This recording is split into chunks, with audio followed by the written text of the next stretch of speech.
Hey everybody, welcome back to our championship edition of Breakfast with Bob from the .tev Challenge Roth. My name is Bob Babbitt, brought to you by HOKA Fly Human Fly, Master Spas, deboer, wetsuits, Outrigger, Kona Resort and Spa. Stay longer, save more, and of course our Challenge Athletes Foundation, the champion of Challenge Roth. Laura Phillips joins us.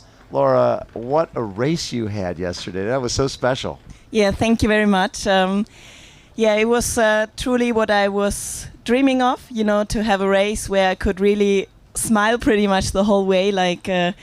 It was better than I was dreaming of, to be honest, Yes. because I think there were even more spectators on course, and that is why I choose to come here. I really wanted to have the emotion, soak in the atmosphere, and if you don't have a close battle like Hamburg, you can actually be more aware of your surroundings, and that made that win even more special. I know that it's kick-ass sport, and when you win by 19 minutes, that's kicking ass. that is a huge gap. But for a long time, Alanis was having a great race. She was holding off till I think 40K to go on the bike. Yeah, absolutely. When I heard I have a 6-minute deficit after the swim, I knew, okay. My swim wasn't really fast, obviously, and she had a great start, and she was riding extremely strong. Super cool to see her, having such a brave race and just go for it. I think that's really cool for the spectators to see, and it was also very motivating for me, to trying to catch her, but still trying to pace myself be patient. Exactly. Yes. That's not exactly a strength of mine, but I think long distance racing kind of taught me how to be more patient, because some race scenarios call for a more radical strategy. Right. Yes. But I think especially here, I knew with the second 2-loop bike course, you really need to have some energy left for the second lap, because especially your awareness with all the age groupers on course need to be on point, so you're not doing anything stupid or crashing.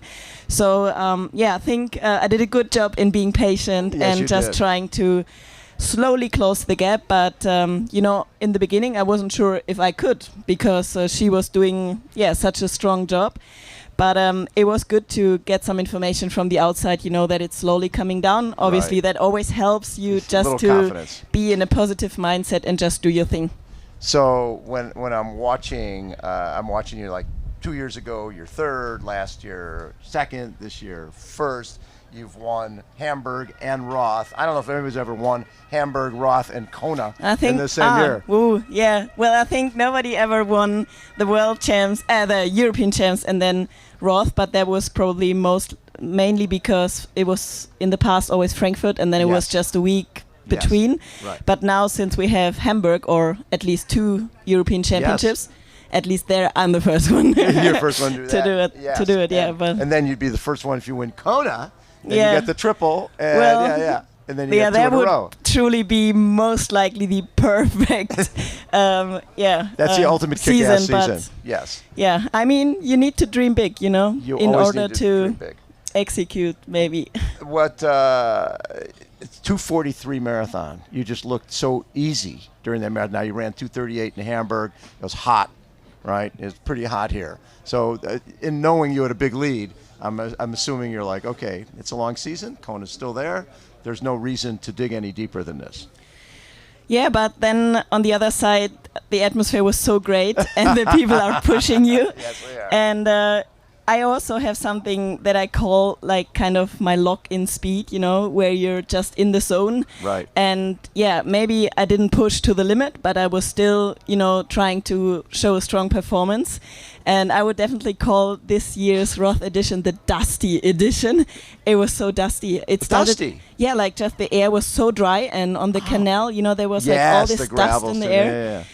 So I really felt that in my throat, in my lungs, it was just dry the whole time. So they made it quite difficult, and I think it wasn't easy conditions. I don't think it was the fast conditions. It was surprisingly on the bike already pretty hot. I think in the weather forecast it said it's like all cloudy, but then the sun came out and it really hit me. So yesterday really was about being patient, and also, as I said, I'm hoping to practice a bit for Kona. And I think I got that, It was really about cooling yourself down. I took way more ice cubes than I maybe thought beforehand. Yes. Also, going more by feel than actually, looking at time splits or something. I think that is also a good practice for Hawaii. So during the week leading in, and I don't think you told many people that you were not feeling well. Yeah, unfortunately. I mean, that is sometimes, when you come off from a high block of training and then you kind of slow down. I was starting to feel sick and it got pretty worse. And I was close to call Felix. No way. Yeah, I didn't realize it was that. Oh, yeah, wow. I know. But, you never really know. Like, I don't want to risk my health, obviously. And I also want to be a role model. I don't think it's smart to race a long distance if you're not 100%. Exactly. But I really wanted to give myself a chance, so I took it very easy in race week, as easy as you can take it here in Roth, right? There's no such thing as an easy long distance race. But I think I felt good to start, but I was still, going more by feel than by numbers, because I think especially even if you're healthy again, it could still be that when you dig deep you can't really or you don't have that extra gear. So I was a bit cautious, but because of that it really felt a little bit like a magical miracle for me that I was able to show a strong performance. And when you were interviewed by one of the commentators, what did they talk about? Race day healing, what did they call it? He said there's something called stage healing. So as soon as you are on the big stage and you need Spotlights to perform, are on, exactly, people are then there. maybe if you didn't feel so good beforehand, or you had a small niggle and that is in your mind, all of a sudden when you're on the stage and you need to perform, you don't feel it anymore. And I think that is something that is really true. Like, I mean, I did think I feel not 100% yesterday, but still I had races where beforehand I really felt my calf, for example, and I was really worried to run, but then as soon as I was running I didn't even think of it, like I didn't feel it. So stage healing is a thing. That's a real deal. I like that a lot. That's very, very cool. So now do you do a little recovery and then a big training block, because it's a long season? Yeah, absolutely. I mean, I made the decision to not race too many times this year, but Good. I mean, I already had 3 intense races. But now I will definitely take a break. I think it's a good point of the season to make a little bit of a mid-season break.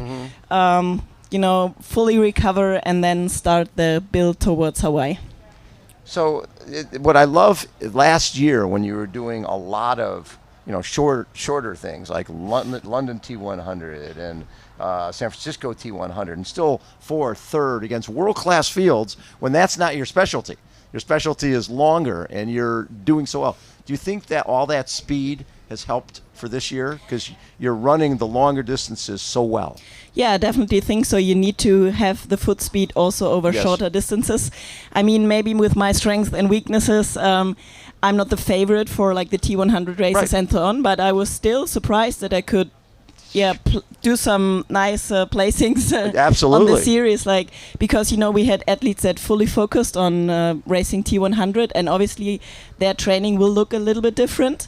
But I still think you need to be able to win 70.3s, maybe even a T100, if you want to win big long distance races, because you see how the sport is developing. I mean, all these short course athletes, they are bringing their way of racing and just their speed into long distance racing. And I mean, you see it like even with me not being the best swimmer, or just like entered the tri-world pretty late, it will get harder and harder, and I always need to look for new ways to improve, and that's also what keeps it fun. And that's what Philipp and I are very passionate about, always looking for room for improvement. And I think there's still plenty.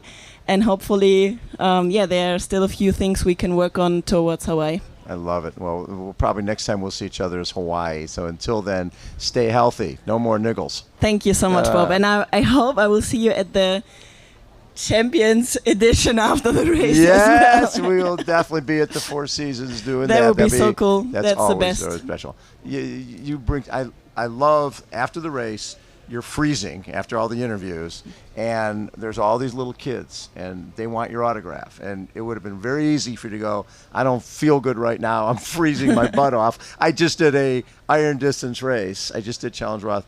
But you start every autograph, every photo. You're just such a class act. I appreciate what you do Thank for you the so much. sport. I think it's so cool if maybe, my signature on a cap or whatever inspires like a young kid to maybe continue to be passionate about sport. I think that's really worth it.